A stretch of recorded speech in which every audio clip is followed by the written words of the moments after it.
आइ river बेनि नेमखौ सोलायबाय दा नों मा बुंगोन माया मोजांसिनमोन दैजिं आरो आइ रिभार बे मोननै नाम दैजिंनिफ्राय मानो आइ रिभार जाखो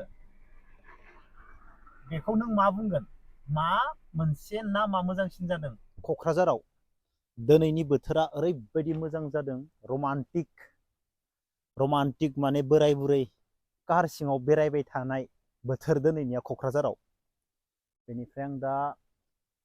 लाथाव फंबायनियाव मोनफैबाय लाथाव फंबायनियाव हाबनानै ओरै ओंखारलांगोन लाथाव फंबायखौ फिथासो थगायनि र' इन्टारटेनमेन्टखौ फिथासो थगायनि गारिया लाइट जोंदो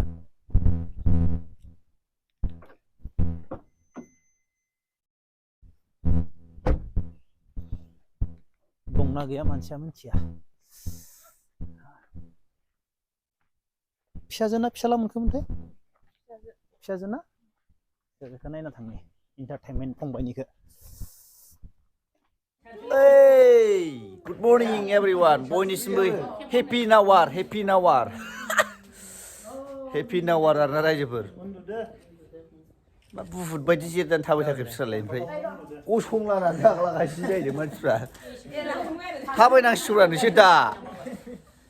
कुसुगाव थांनि दसे केमेराया सिगांजों हमफेराखैमोन दिनैसो फार्स्ट टाइम हमफेरदां ए फाग्ला बिदिनो जायो नै सिगांसो ओइ महद्दत मयख' मन्त्र हाजार एकता AK-47 थांलायनो ओंखारबाय आरोना रायजोफोर कुसुगाव अमा थावख्रि लायनो आइ रिभार मोनफैबाय 5 इयार्सनि आगोलाव बेनि नामा मामोन दैजिं ना दा आङो सोंनि र' मा सोंनाय दां मिथिबायना दैजिं फेस्टिभेल ना दैजिं फेस्टिभेलमोन ना ओरैबायदि फेमास जाबायमोन बे दाब गोजान जायगानिफ्राय दैजिं होननानै फैयोमोन बेनिफ्राय गेजेराव 5 इयार्स बेयो स्टप जाबाय बेनि उनाव दा आइ रिभार बेनि नेमखौ सोलायबाय दा नों मा बुंगोन माया मोजांसिनमोन दैजिं आरो आइ रिभार बे मोननै नाम दैजिंनिफ्राय मानो आइ रिभार जाखो बेखौ नों मा बुंगोन मा मोनसे नामा मोजांसिन जादों आंनि बायदिब्लाथ' दैजिंनिख्रुइ आइ रिभार फेस्टिभेला मोजांसिन जादों मानो होनबाथाय दैजिं फेस्टिभेल होनाय लोगो लोगोनो माने दैनि मोनसे फोरबो माने दैयाथ' मोनसे नाम थागोन ना जेनेबा दैमाया बेखायनो बे दैजिं फेस्टिभेला आइ दैमानि फारावसो जायो नालाय आइ दैमानि रुगुङाव बेखायनो बियो दैजिं फेस्टिभेल दोननायनिख्रुइ दैमानि नामखौ आइ रिभार फेस्टिभेल होनना दोनोब्ला माने गुबुन जायगानि मानसियाबो बियो बबे दैमानि सेराव जायो बे फेस्टिभेलखौ माने रोखायै मिथिनाय जायो आरो बेखायनो आइ रिभार फेस्टिभेल नाम दोननाया आंनि बायदिब्ला साबसिन जादों आरो मानो होनोब्ला बे दैमाया माने आइ दैमा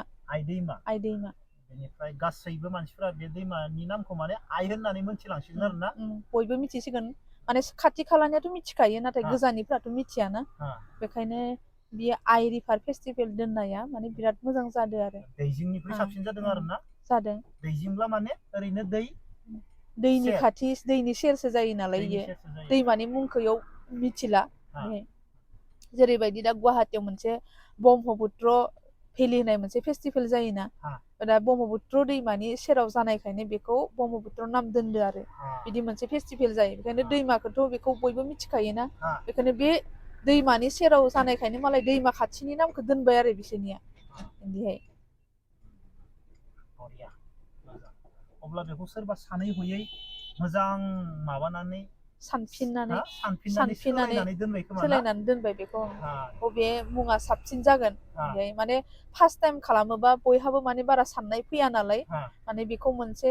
दैनि खाथियाव जानायखाय बेखौ माने दैजिं फेस्टिभेल बिदि दोनदोंमोन जानो हागौ नाथाय उनाव 5 इयार्स जाखांनायनि उनाव दा बे दैमानि नामाथ' आइ रिभारसो बेफोरबायदि जानानै साननोबो हागौ माने बेबायदिहाय बेखायनो नेमखौ सोलायदोंबो जानो हागौ आरो माने बे जोंनि साननायसो आरो जानोबो हानाय जायाबो जानो हानाय आरो माने जों साननानै लादो आरो माने आइ रिभारा मोजांसिन आरो नामा थाबाय ओरैबायदि मानसि आयौ मानसि दंसोयो समायना जादों हराव मोजां नुगोन थेवब्लाबो मानसि दंसोयो आरो गैया नङा फैमारथारोलै मानसिफोरा नायनो बेरायनो फैमारथारो बेजों लोगोसे दा खाथि खालानि दखानफोराबो बिजनेसफोरा गोबां मोजां जाबाय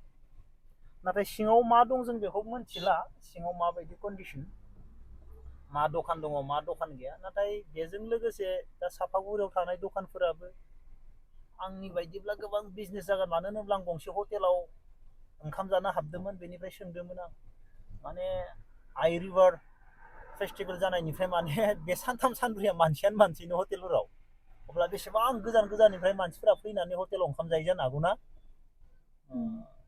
दा बेयावबा माबायदि बेनि कन्डिसनाबा नाथाय खाथि खालानि दखानफोरा बुंदों आरो जोबोर मानसि जादों जोंनि दखानफोराव होननानै बुंदों बेनि दखानफोराबा बर'नि ना सोरनिसो जाखो ना गुबुन हारिनिसो दखान ना बर'नि दखान बेखौ जों मिथिला